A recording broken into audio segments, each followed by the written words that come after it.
Tafsir Al-Quran Surat Al-Ikhlas Surah ke-112. Surat Makkiyah terdiri dari 4 ayat dan diturunkan setelah surat An-Nas. Sebab turunnya surat Al-Ikhlas. Ahmad meriwayatkan dari Ubay bin Ka'ab bahwa kaum musyrik mengatakan kepada Nabi Muhammad SAW, "Ya Muhammad, wahai Muhammad, terangkan nasab Tuhanmu pada kami." Lalu Allah Ta'ala menurunkan wahyu, "Katakanlah, dialah Allah yang Maha Esa. Qul huwallahu ahad. Allahu somad. Allah adalah tempat Tuhan yang bergantung kepadanya segala sesuatu. Lam yalid walam yulad. Dia Allah tidak beranak dan tidak pula diperanakkan. Walam yakul lahu kufuwan ahad, dan tidak ada seorang pun yang setara dengan dia." Diriwayatkan oleh At-Tabrani dari Abu Hurairah radhiyallahu an bahwa Rasulullah Muhammad SAW bersabda, "Likulli syai'in nisbah, wa nisbatullah qul huwallahu ahad." Segala sesuatu itu memiliki nisbat, dan nisbat Allah adalah, katakanlah, dialah Allah yang Maha Esa. Allahu somad. Allah adalah as-somad. As-somad adalah yang tidak memiliki kerongkongan, atau maknanya adalah Allah tempat bergantung kepadanya segala sesuatu.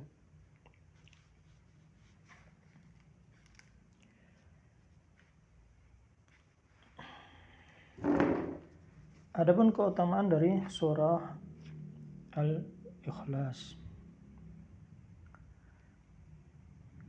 diriwayatkan seorang laki-laki Ansor menjadi imam di Masjid Quba. Tiap hendak membuka surah yang akan dia baca dalam sholatnya ketika dia menjadi imam, ia selalu membaca Qul huwallahu ahad setelah Al-Fatihah. Setelah selesai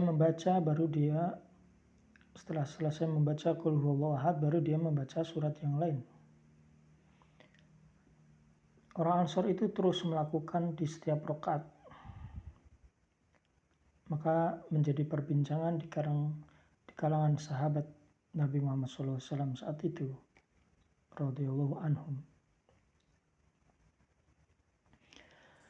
Para sahabat radhiyallahu anhum mengatakan, "Engkau membuka bacaan dengan surat ini, surat Qul huwallahu ahad, kemudian engkau tidak cukup dengan membaca surat ini saja, tetapi engkau baca pula surat yang lain."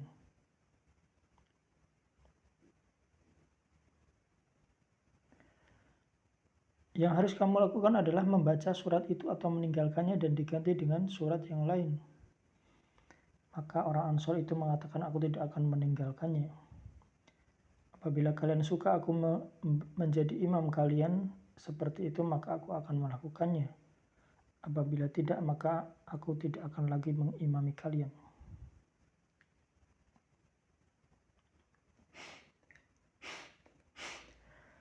Sedang para sahabat radhiyallahu anhum, semoga Allah meridai mereka, pada saat itu berpendapat bahwa dialah orang yang paling utama di kalangan mereka.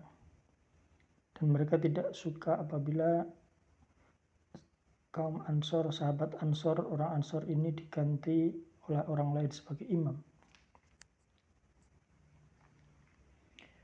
Maka ketika Nabi Muhammad SAW datang menjumpai mereka, lalu mereka menceritakan semuanya kepada Nabi Muhammad SAW. Maka Nabi Muhammad SAW bersabda, "Wahai fulan, apa sebabnya engkau tidak mau mengikuti perintah kawan-kawanmu? Dan apa yang menyebabkan kamu mesti membaca Qul huwallahu ahad dalam tiap rakaat?" Maka orang Ansor itu menjawab, "Aku sangat menyukai surat Qul huwallahu ahad." Kemudian Rasulullah SAW pun bersabda, "Kecintaanmu terhadap surat ini, Qul huwallahu ahad ini, akan memasukkanmu ke dalam surga." Ini adalah keutamaan surat Al-Ikhlas. Al-Bukhari meriwayatkan dari Abu Sa'id, ada seorang mendengar orang lain membaca surah Al-Ikhlas dan mengulang-ulangnya. Ketika waktu pagi tiba, ia menceritakan kepada Nabi Muhammad SAW seolah laki-laki itu merasa kurang puas dengan satu kali baca. Maka Nabi Muhammad SAW pun bersabda, demi jiwaku yang berada dalam genggamannya, surat ini Qul Huwallahu Ahad itu sama dengan sepertiga Al-Quran.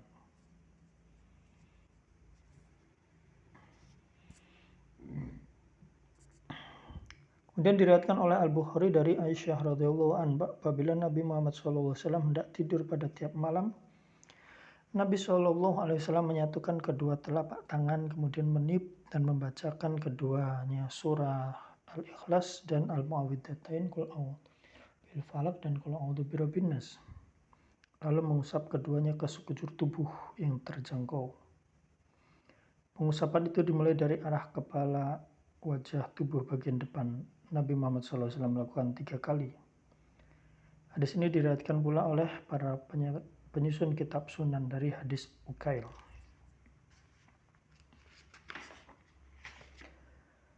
Bismillahirrahmanirrahim. A'udzubillahi minasyaitonirrajim. Bismillahirrahmanirrahim. Qul huwallahu ahad.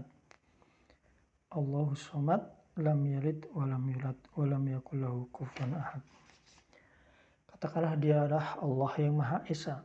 Allah adalah Tuhan yang bergantung kepadanya segala sesuatu. Dia Allah tidak beranak dan tidak pula diperanakkan. Dan tidak ada pula seorang pun yang setara dengan Dia Allah. Katakanlah, Dia Allah yang Maha Esa, artinya Dia adalah Allah satu, tunggal, tidak memiliki tandingan, tidak memiliki bandingan, tidak memiliki saingan. Tidak ada yang menyerupai dan menyamai Allah. Lafal ini tidak boleh digunakan kecuali hanya kepada Allah Ta'ala semata, sebab Dialah Allah yang maha sempurna dalam semua sifat dan perbuatannya.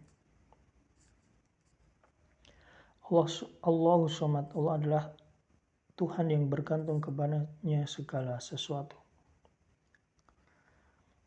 Ibnu Abbas radhiyallahu anhu mengatakan as-samad adalah yang semua makhluk menyandarkan diri kepadanya dalam setiap kebutuhan dan permasalahan mereka. Dan mereka mengatakan as-samad adalah yang dipertuan dan yang tidak memiliki kerongkongan, tidak makan dan tidak minum. Dialah yang akan tetap ada setelah makhluknya tiada. Semua makna ini adalah benar, karena semua ini merupakan sifat Tuhan Allah yang maha agung lagi maha perkasa. Lam yalid wa lam yulad, yaitu Allah tidak memiliki anak, ayah dan istri. Mujahid mengatakan, dan tidak ada seorang pun yang setara dengan Dia Allah, yaitu tidak ada satupun tandingan dari makhluknya yang akan menyayanginya atau yang mendekati kedudukannya. Allah maha tinggi dan maha suci dari semua itu. Allah pencipta langit dan bumi. Bagaimana mungkin Allah memiliki seorang anak, padahal Allah tidak memiliki istri. Allah yang menciptakan segala sesuatu. Allah Ta'ala berfirman, dan mereka berkata, Tuhan yang maha pemurah mempunyai anak. Sesungguhnya kamu telah mendatangkan suatu perkataan yang sangat mungkar. Hampir-hampir langit pecah karena ucapan itu. Bumi terbelah, gunung-gunung runtuh, karena mereka mendengar Allah yang maha pemurah memiliki anak. Tidak layak bagi Allah yang maha pemurah memiliki anak. Tidak ada seorang pun di langit dan bumi kecuali akan datang kepada Allah yang maha pemurah selaku hamba. Sesungguhnya Allah telah menentukan jumlah mereka dan menghitung mereka dengan hitungan yang teliti. Dan tiap mereka akan datang kepada Allah pada hari kiamat dengan sendiri-sendiri. Surah Maryam 88 hingga 95. Dalam Sahih Bukhari disebutkan, la ahada asbaru ala adda sami'ahu minallah. Tidak ada yang paling sabar atas ucapan yang menyakitkan yang melebihi kesabaran Allah. Ala ahad asbar ala adha sami'ahu minallah. Innahum yaj'aluna lahu walad. Mereka mengatakan bahwa Allah memiliki anak. Wa huwa yarzuquhum wa yu'afihim. Tapi Allah memberikan rezeki dan memaafkan mereka. Demikian tafsir surah Al-Ikhlas dari tafsir Ibnu Katsir. Allahumma shalli wa sallim ala nabiyyina Muhammad. Subhanakallahumma bihamdika asyhadu an la ilaha illa anta astaghfiruka wa atubu ilaik.